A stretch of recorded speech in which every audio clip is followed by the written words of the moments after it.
Assalamualaikum warahmatullahi wabarakatuh. Yang saya hormati Bapak Abdurrahman SEMAK selaku dosen mata kuliah manajemen perbankan dan teman-teman yang saya banggakan. Perkenalkan, nama saya Seprima Alaika dari kelas MJ 404. Pada kesempatan kali ini saya akan mempresentasikan hasil dari tugas manajemen perbankan dengan judul Analisis Penipuan Penggunaan QRIS sebagai Metode Pembayaran. Pada presentasi kali ini akan dibagi menjadi 5 bagian. Yang pertama itu ada pendahuluan, kedua pembahasan materi, ketiga pembahasan soal, keempat upaya menghindari adanya penipuan metode pembayaran QRIS, dan yang kelima ada kesimpulan. Yang pertama ada pendahuluan. Perkembangan teknologi membawa banyak perubahan di segala bidang guna memberikan kemudahan dan efisiensi dalam melakukan berbagai aktivitas. Inovasi dan teknologi terbaru yang saat ini banyak digunakan oleh masyarakat adalah QRIS. Dengan munculnya teknologi tersebut, banyak yang menyalahgunakan fungsi dan kegunaannya. Penerapan teknologi keuangan juga dapat menimbulkan kekhawatiran seiring perkembangan teknologi dan digitalisasi yang semakin cepat. Dampak dari perkembangan teknologi sistem pembayaran dari beberapa tahun terakhir ini muncullah metode pembayaran yang dikenal dengan nama uang elektronik. Dan di sini ada rumusan masalah. Terdapat 3 rumusan masalah, yaitu yang pertama ada bagaimana penggunaan metode pembayaran QRIS dan terjadinya penipuan saat menggunakan QRIS sebagai transaksi pembayaran. Yang kedua, bagaimana peran Bank Indonesia dalam mengatasi penipuan QRIS palsu. Yang tiga, bagaimana pihak Bank Indonesia dapat memperkuat regulasi terkait QRIS untuk mencegah penipuan yang serupa. Kemudian tujuan penulisan, terdapat 3 tujuan penulisan. Yang pertama itu ada memberikan wawasan terkait penggunaan QRIS dan memahami bagaimana penipuan QRIS dapat terjadi. Yang kedua, mengetahui peran Bank Indonesia dalam menanggapi penipuan QRIS palsu. Yang ketiga, memberikan upaya dalam menghindari adanya penipuan metode pembayaran QRIS. Kemudian di sini ada pembahasan materi. Terdapat 3 pembahasan materi. Yang pertama itu ada pengertian dari sistem pembayaran. Menurut Undang-Undang Nomor 23 Tahun 1999 tentang Bank Indonesia pada ketentuan pasal 1, sistem pembayaran ini merupakan suatu perangkat yang mencakup aturan, lembaga, dan mekanisme yang digunakan untuk melaksanakan pemindahan dana guna memenuhi suatu kewajiban yang timbul dari suatu kegiatan ekonomi. Kemudian ada jenis pembayaran. Menurut Ade Rizky Naulina Harahap, pada tahun 2022 terdapat 2 jenis sistem pembayaran yang dikenal dalam masyarakat, yaitu tunai dan non-tunai. Tunai atau cash, penggunaan media tunai ini banyak dipilih dengan alasan karena kemudahannya. Sedangkan yang kedua itu ada non-tunai atau cashless. Sistem pembayaran non-tunai ini melibatkan jasa perbankan dalam penggunanya. Kemudian, pengertian QRIS, menurut Ana Sri Kaningsih pada tahun 2020, Quick Response Indonesian Standard adalah standar QR Code pembayaran untuk sistem pembayaran Indonesia yang dikembangkan oleh Bank Indonesia dan Asosiasi Sistem Pembayaran atau ASPI. Dengan adanya QRIS ini diharapkan transaksi pembayaran akan lebih efektif dan efisien. Nah, kemudian ada pembahasan soal. Seperti yang telah dijelaskan sebelumnya, QRIS ini merupakan standar nasional pembayaran Indonesia yang berbasis QR Code.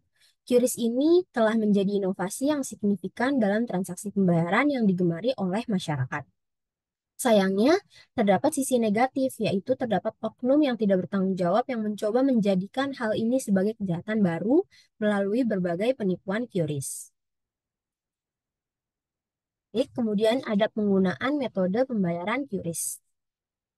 Pihak yang ingin menggunakan QRIS ini hanya perlu membuka satu akun pada salah satu penyelenggara QRIS yang mendapat izin dari Bank Indonesia. Bagi pelanggan yang ingin melakukan pembayaran, cukup melakukan scan QR Code yang tertera pada merchant tertentu. Penggunaan metode pembayaran QRIS ini dikembangkan oleh industri sistem pembayaran bersama pihak Bank Indonesia dengan tujuan agar proses transaksi QR Code ini dapat lebih mudah, efektif, dan efisien serta keamanannya terjaga. Manfaat dari adanya QRIS ini untuk aktivitas pembayaran seperti yang dijelaskan sebelumnya adalah agar lebih cepat dan lebih efisien. Para pembayar tidak perlu selalu membawa uang tunai. Bagi penerima dana juga penjualannya nantinya akan meningkat karena menerima pembayaran apapun tanpa harus memberikan adanya resiko uang palsu. Ya, di sini selanjutnya itu ada contoh kasus dari penipuan QRIS. Di sini ada 3 contoh kasusnya. Yang pertama itu ada mengubah barcode QRIS yang tertera pada suatu merchant. Bentuk penipuan QRIS yang cukup umum terjadi adalah pemasangan QRIS palsu di gerai tertentu. Pelaku biasanya memasang kode QR palsu pada makanan, minuman, atau tempat umum yang untuk mengelabui si korbannya. Yang kedua itu ada screenshot QRIS lama untuk mengelabui penjual. Nah, biasanya para penipu itu bisa mengelabui para penjual dengan menunjukkan screenshot bukti pembayaran telah membayar QRIS, tapi screenshot bukti tersebut adalah bukti lama, bukti untuk pembayaran lama. Jadi, untuk para penjual juga harus mewaspadai hal-hal tersebut. Nah, yang ketiga, menukar rekening pada QRIS. Banyaknya masyarakat yang belum mengetahui banyak tentang QRIS, sehingga metode ini bisa menjadi peluang penipu untuk melakukan aksinya. Aksinya ini dengan menukar rekening tujuan dengan rekening pribadi si penipu. Dan bagaimana peran Bank Indonesia dalam menghadapi penipuan QRIS palsu?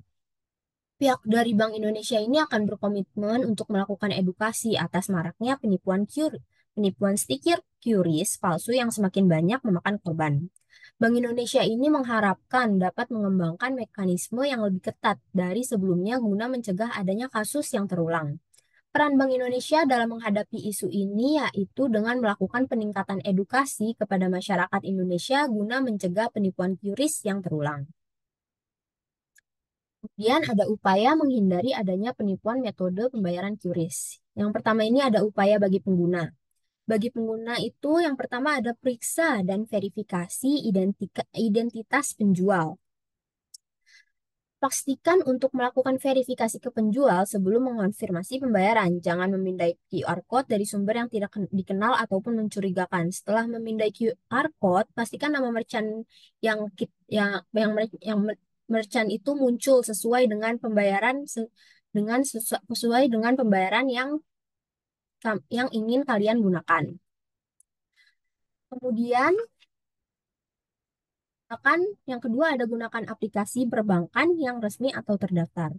Biasanya eh, aplikasi ini tuh telah diakui oleh Bank Indonesia atau otoritas keuangan yang terkait. Aplikasi ini sudah terdaftar dalam QRIS. Umumnya tuh berlogo QRIS dan dapat diunduh dari aplikasi resmi yang tersedia di smartphone. Kemudian ada upaya bagi merchant. Pertama itu, pastikan kode QR terlindungi. Pihak merchant disarankan untuk menempatkan kode QR di tempat yang dapat dijangkau oleh pihak berwenang, seperti karyawan. Kemudian kedua itu ada perbarui dan verifikasi kode QR secara berkala. Ganti kode QR secara berkala dan lakukan verifikasi secara rutin untuk memastikan kode tersebut tidak disalahgunakan atau dipalsukan. Yang ketiga itu ada pelatihan karyawan.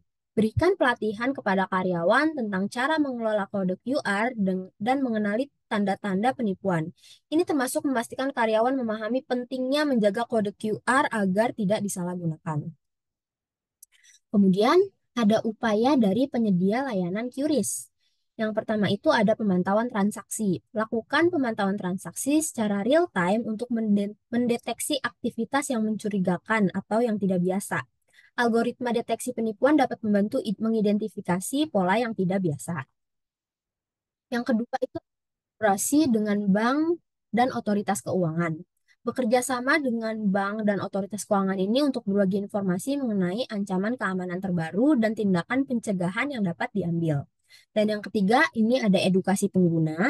Edukasi pengguna mengenai potensi resiko penipuan dan langkah-langkah pencegahannya melalui kampanye, sosialisasi, ataupun panduan penggunaan.